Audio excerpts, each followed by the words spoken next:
L'invité de RC Première. Et notre invité aujourd'hui est Édouard Naouia, le nouveau représentant délégué de l'IRD en Nouvelle-Calédonie, l'Institut de recherche et de développement. Premier Kanak à la tête de cet institut, le scientifique exerçait jusqu'à présent au sein du laboratoire chimiste et ethnopharmacologue.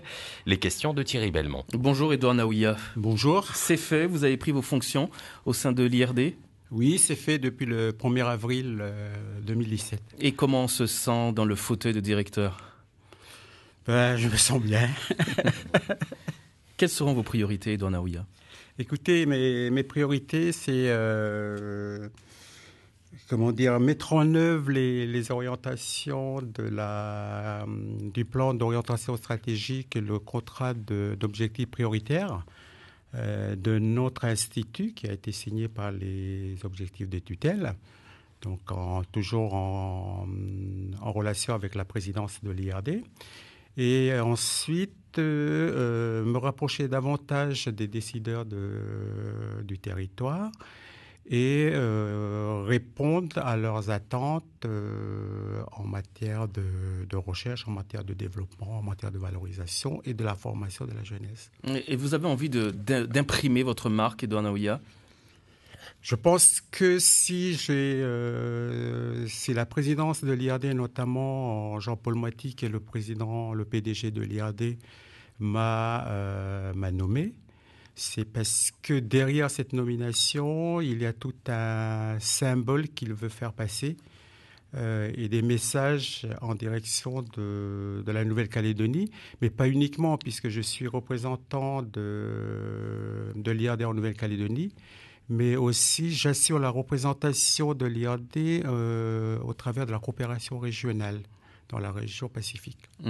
Et quel est votre sentiment, Édouard Naouia, quand on dit que vous êtes le premier Kanak à la tête de l'Institut ? Tout d'abord, c'est une fierté pour moi, mais c'est aussi une fierté pour notre pays, pour la Nouvelle-Calédonie en général, et aussi une fierté pour la jeunesse de ce pays. Je pense que c'est tout ça qui fait que c'est tout le symbole que porte cette nomination. Est-ce que c'est pas un peu dommage en 2017, à la veille de 2018, d'en être encore à parler de dimension symbolique quand on parle de la nomination d'un Kanak à la tête d'un grand institut ? Non, je ne crois pas. Non, justement, c'est tout un message à l'aube justement de ces échéances qu'attend la Nouvelle-Calédonie, donc qu'attend notre pays. Donc, je crois que ça trouve tout à fait son sens. Et avec votre nomination, vous pensez que ça va quoi ? Ça va booster aujourd'hui les envies, les jeunes aujourd'hui, les pousser vers des formations scientifiques davantage ? Vous savez que la société Kanak et la société océanienne en général, la jeunesse s'identifie au travers des symboles, donc comme on appelle chez nous le grand frère. Donc, je pense que des gens qui arrivent comme nous, qui arrivent à percer, il n'y a pas que moi, il y en a d'autres, ça porte au niveau de la jeunesse, qui malheureusement de temps en temps ont été stigmatisés. Mais malheureusement, c'est vraiment vraiment un pourcentage très faible. Il y a de très beaux parcours, il y a de très belles réussites dans la jeunesse calédonienne. Et je pense qu'il faut les mettre en valeur. Oui, c'est vrai, on en voit de plus en plus. Et vous êtes l'exemple également. Vous avez longtemps exercé au sein de l'université en tant que chercheur, en tant qu'enseignant également.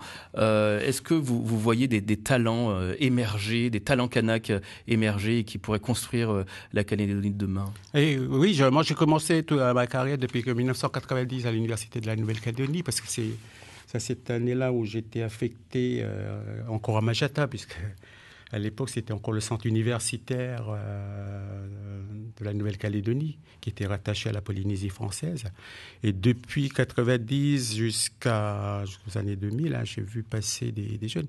Maintenant, il y a beaucoup de jeunes qui sont maintenant dans des postes à responsabilité. Ici ?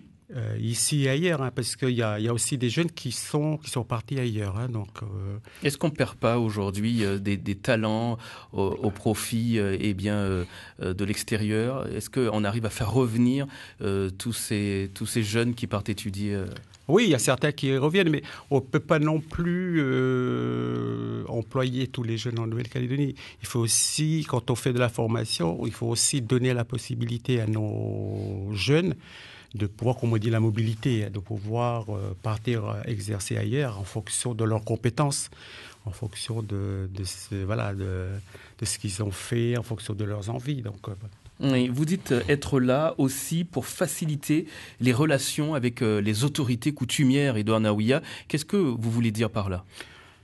Je veux dire par là que de par ma sensibilité, je suis du pays, donc l'IRD travaille de plus en plus, ça va être appelé à travailler de plus en plus avec les autorités, que ce soit le Sénat coutumier, que ce soit les provinces, le gouvernement, et le fait de me nommer à l'Institut de recherche et de développement de Nouméa facilite ce rapprochement avec les instituts. Et par exemple, je cite par exemple l'exemple de la mise en place du protocole de Nagoya. L'IRD travaille sur des thèmes sensibles, comme par exemple la recherche sur les savoirs traditionnels. Le protocole de Nagoya, oui. Qu'est-ce que c'est exactement ? Le protocole de Nagoya, c'est la mise en place, si vous voulez, quand on travaille par exemple sur les savoirs traditionnels, quand on valorise les savoirs traditionnels, il faut mettre en place des processus qui permettent un retour vers les populations locales et surtout les associés. Donc voilà un exemple de rapprochement, un exemple de travail que je fais depuis que je suis arrivé à l'IRD. Oui, le savoir, est-ce que ce n'est pas la propriété d'un individu, d'un clan, d'une tribu ? Est-ce que le fait que vous soyez à la tête de l'IRD, est-ce que ce n'est pas aussi pour l'Institut une façon de se donner bonne conscience, Edouard Naouia, dans l'exploitation de cette ressource ? Non, c'est pas se donner bonne conscience, c'est surtout mettre le cadre qu'il faut pour travailler avec les populations locales. Et jusque-là, on travaillait un peu dans un flou juridique, et avec l'application du protocole Nagoya, ça permet de cadrer tout ça, ça permet à chacun de s'y retrouver, le chercheur, comme les populations locales, comme le clan, etc.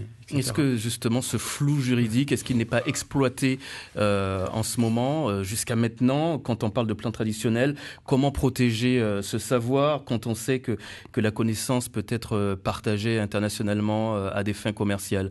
Ça sera l'une de vos priorités? Ouais. Je crois qu'on peut pas reprocher aux chercheurs d'avoir exploité un flou juridique. Quand moi-même j'ai fait ma thèse sur les plantes médicinales, j'ai travaillé sur les savoirs traditionnels, et c'est vrai qu'il n'y avait pas de cadre.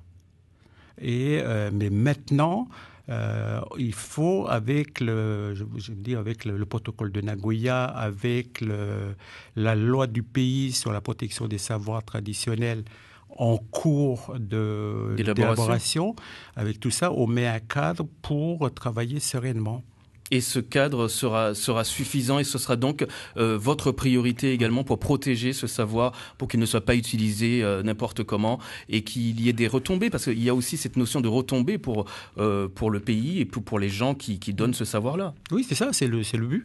C'est l'objectif du protocole de Nagoya. Edouard Naouia, je rappelle que vous êtes le nouveau président délégué de l'IRD en Nouvelle-Calédonie. Vous restez avec nous. Merci. On parle de votre parcours dans un instant.